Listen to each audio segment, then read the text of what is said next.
this was way back in 1957. And he's bowled him off his pads. England have won by an innings and 36 runs. And all the crowd and the small boys dashing onto the field. England will be aware, though, of the dangers of the West Indian batsman. In 1984 at Lord's, Gordon Greenidge made 214 as the West Indies successfully chased the massive target of 342. Today, the target is another 228 runs for an overall total of 296. They don't have Greenidge, but they do have another Barbadian, Sherwin Campbell, and of course, they have Brian Lara. Welcome to the highlights of the final day of this Cornhill Test match. We've had 4 great days so far, scintillating cricket, good batting, good bowling and some brilliant fielding, and this is the way the final day began. That's the scorecard of the West Indies second innings, 68 for 1. Hooper the man out for 14, he fell to Gough, caught by Martin at mid-off. Then Campbell unbeaten on 14 and Brian Lara some lovely stroke play in that 38 not out. Oh, good stop. Nice piece of fielding.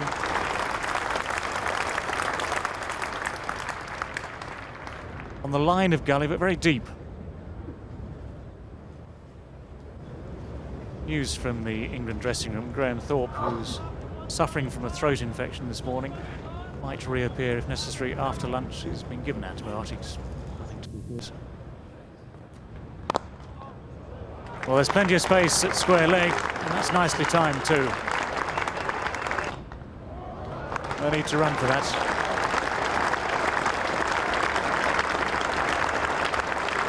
Darren Gough has overpitched this morning too often, and that last one gives Brian Lara the chance to go to 50.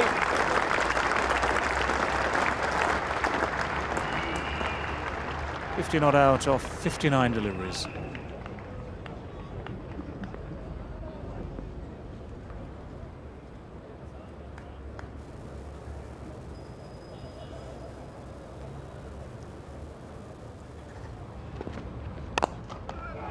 Not this time. Anything up there is going to go like a rocket. Darren Gough doesn't have to stray by much. Brian Lara is going to capitalise. You don't need to run a lot when he hits them like that.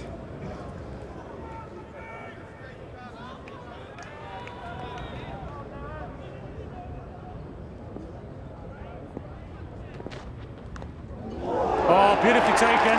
Great catch by Alex Stewart. That's the change that England needed. 2 boundaries followed by the wicket of Brian Lara. So England have struck back. That was a great catch.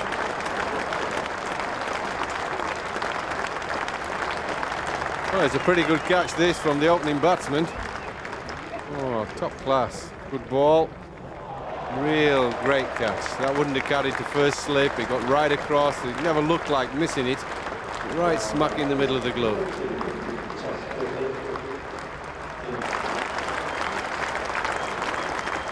He's usually very cautious and strikes out only when he's certain. But that cover drive did not come off. A thick outside edge went to Hick at second slip. 124 for 3. And highly uncharacteristic of Jimmy Adams, especially in these circumstances. A very, very wide ball. And the man at second slip, Hick, made no mistake. Adams tempted into the drive. Very difficult for a man at second slip to drop something like that. That was straight in, just about the midriff. Dominic Cork strikes and strikes well. Incoming batsman is Richie Richardson.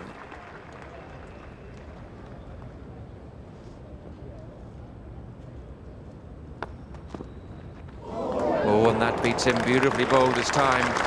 It's a maiden over.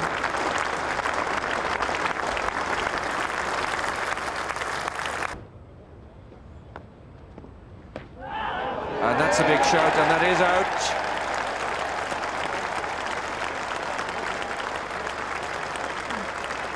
Very impressive bowling by this England side, and especially by Dominic Cork.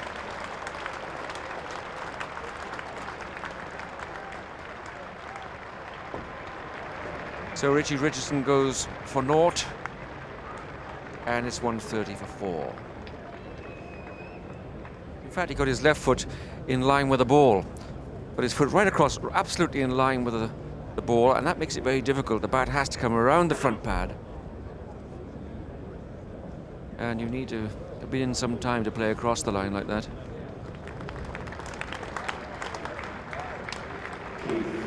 Keith Arthurton. 132 for 4 West Indies in this second innings. 3 wickets falling this morning. And it also brings up Sherwin Campbell's 50. So that's been a hard-fought 50 for Sherwin Campbell. Little man from Barbados. First appearance at Lord's in a Test match. It's been very well played.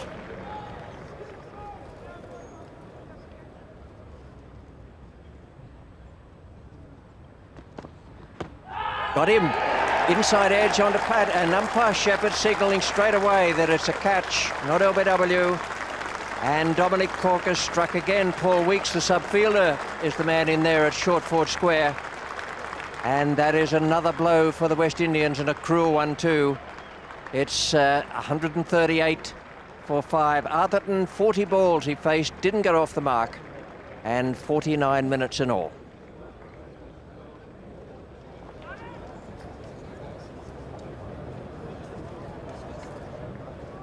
Perfectly pitched. Leg cut it to the right-hander. Coming back into the left-hander, and just a touch. West Indies are in serious trouble at this stage. It was an interesting gesture from umpire Shepherd. I haven't actually seen that before, but it's something the ICC have been working on, I suppose, a little along the lines of football refereeing, where they will let the people know exactly what is happening and what type of decision has been made and why it's been made. New batsman now, Junior Murray.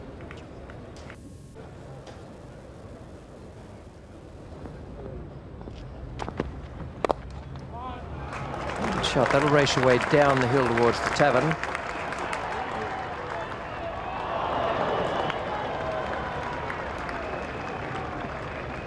Going to get a game for Worcestershire United.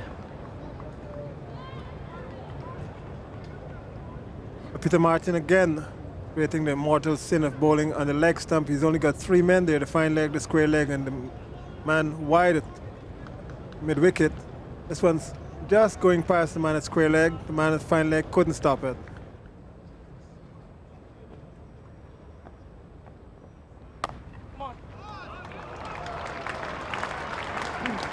There's a good cricket from Campbell now, because he realises they're down to, well, not quite the tail. You're still with the all-rounders there, Murray and Gibson, but he is the one now who has to take charge, and he's not. We've seen 2 batsmen on England's team actually get out this way, and Darren Gough's reaction suggested that it must have been a touch there, but Stewart did not actually get it cleanly. Reaction seems a little bit of disappointment.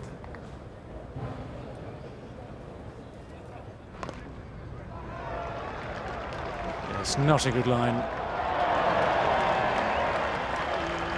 Not a good piece of fielding either.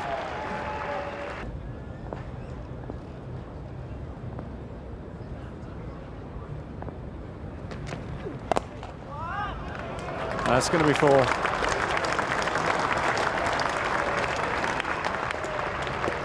Really is Junior Murray's stronger side, that. And although Darren Gough has a man at square leg and a man at a widest mid-on, really can't afford to stray too much towards leg stump like that. It was just drifting in a bit.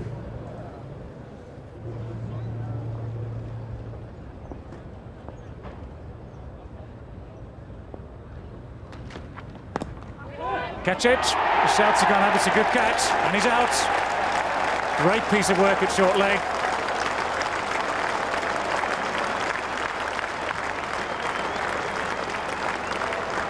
So the substitute fielder, Paul Weeks, takes another good catch. First one simple, this one was a far better catch. Had to move to his right. Again, just the inside edge, onto the pad. That's a very good catch.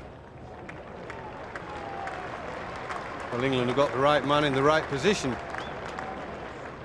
Junior Murray just got himself tucked up there. He didn't seem to really want to play it with a straight bat.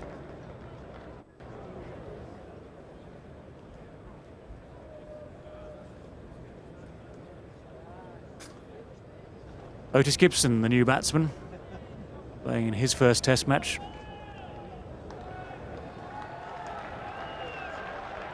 Sherwin Campbell reduced to the role of spectator just for now as Otis Gibson prepares to face his first ball from Darren Gough.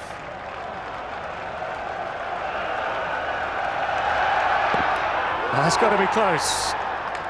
Just slipping down the leg side. The excitement of the moment taking the England fielders off their feet, the crowd off their feet, off their chairs. And that ball just swinging in. Yes, it was just the late swing, as David mentioned, that saved him, but they're always looking to whip it through the onside. They don't seem to want to play anything straight.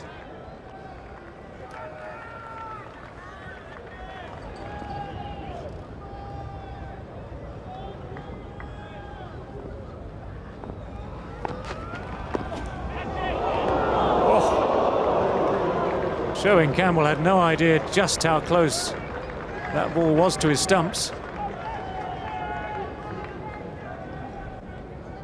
You'll have a look at the replay on the big scoreboard, on the big monitor at Lord's this year. Whoa. That's going to be 4 straight down the ground. Again, there's a big element of risk in this shot. Feet have gone nowhere, it's just a swing of the bat. Yes, David's right. It's all a matter of luck. There's no footwork at all. The feet just stand, they're stuck almost in concrete in the batting crease, and he just throws the bat at the ball.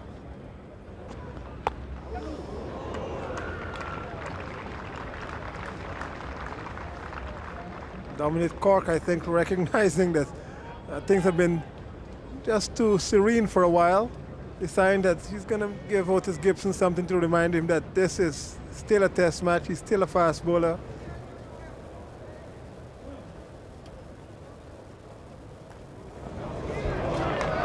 It's 4 runs, and that won't be to the liking of Michael Atherton or to Dominic Cork for that matter. The two batsmen punch fists in the middle of the pitch. It's a while since they've done that. They might be just starting to look at the score again and think we can do this.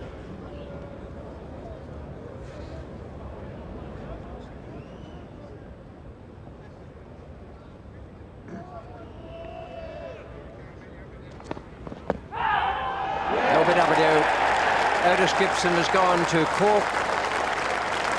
198 now for 7, 3 wickets in hand for West Indies. Otis Gibson gone for 14. LBW to Dominic Cork, who's had 2 very good days here. Valuable partnership yesterday and wickets today.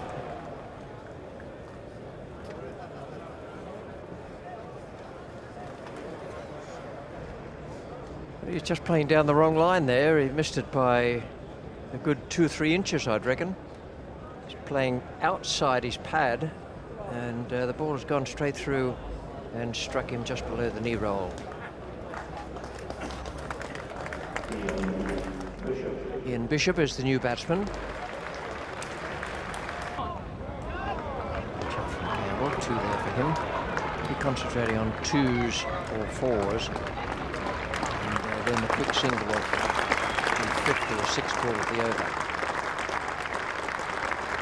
200 up. Now it's still possible for the West Indies. 201 for 7, Campbell on 93.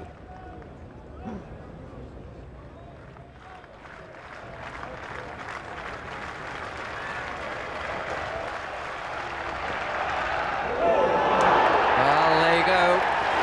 It's got to go. Stewart, another catch. Cork, a 5th wicket. And Campbell, 93. A brave innings and technically a magnificent one. Very, very good performance from Sherwin Campbell.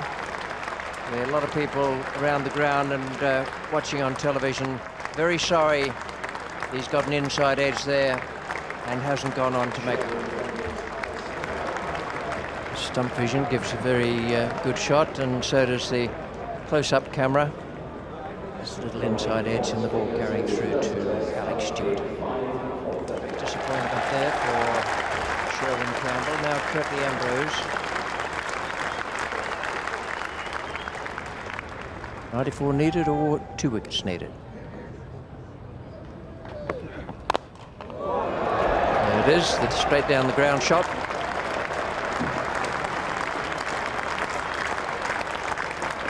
Never discard Curtly with the bat. Don't discard him with the ball either. But I've seen him play some very, very annoying innings from the fielding side's point of view. He does that, then he blocks by numbers, then he'll hit a couple more boundaries. All of a sudden, you look up and he's made 25 or 30. And here are some runs.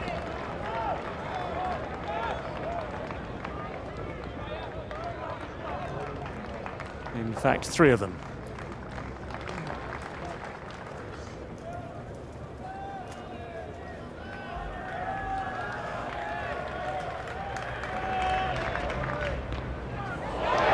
Watch where it lands.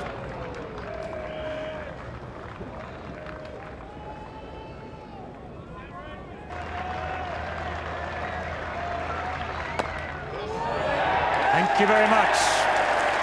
Dominic Cork's 6th wicket. Curtly Ambrose in very similar fashion to his dismissal in the first innings. Lobs an easy catch to cover. He's gone for 11. West Indies are 9 down.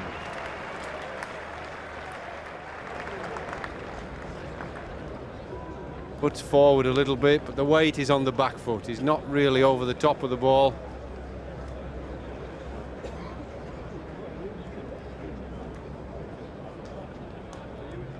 So England now 1 wicket away from that victory they so earnestly seek. Dominic Cork has his 6th, and Courtney Walsh is the last man in for the West Indies. Coming at Cork, ball really well. He's bustled in, been aggressive, hung the ball a little bit, seamed it. He's not only had a good day getting 6 wickets, but he's earned them. Ball really aggressively well. Been talking for a long time of England about getting an all-rounder. He made a few runs.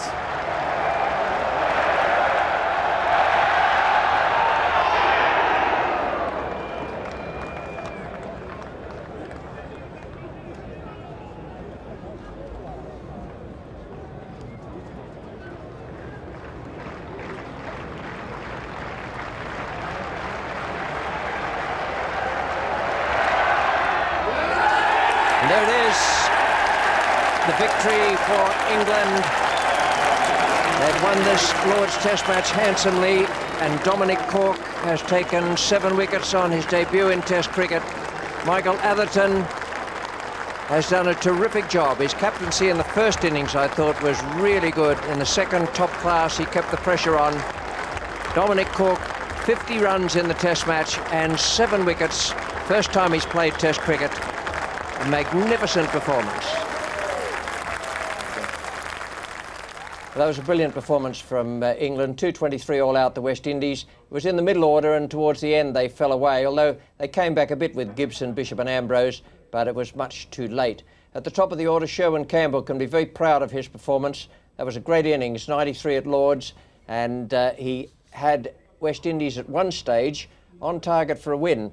Lara 54, and then Jimmy Adams 13. Richardson a duck was the crucial moment for the West Indies. The bowling for England dominated by Cork, 19.3 overs, 5 maidens, 7 for 43. I thought Gough bowled pretty well, 3 for 79 in 20 overs, bowled within himself all the time, and those 2 bowlers took all the wickets. So the match for England, they won by 72 runs. The series is 1 all. Man of the match, Dominic Cork, but there were a lot of heroes in this game for both England and the West Indies. 283 and 336. And West Indies 324 and 223 all out. Cork 7 for 43.